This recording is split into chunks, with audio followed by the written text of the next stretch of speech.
Il Parco Scultura La Palomba è un museo a cielo aperto, situato a Matera, sulla strada statale Appia, in località La Palomba, in una ex cava di tufo situata all'interno del Parco della Murgia.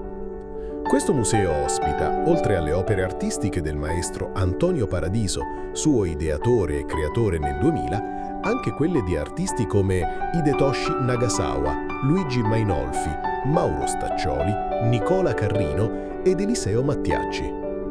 Le opere sono state realizzate prevalentemente in pietra calcarea e in acciaio, ma spesso sono stati utilizzati anche altri oggetti, come ad esempio una vecchia Volkswagen Maggiolino o alcuni resti delle Torri Gemelle di New York. E voi conoscevate questo museo a cielo aperto vicino Matera? Fatecelo sapere nei commenti.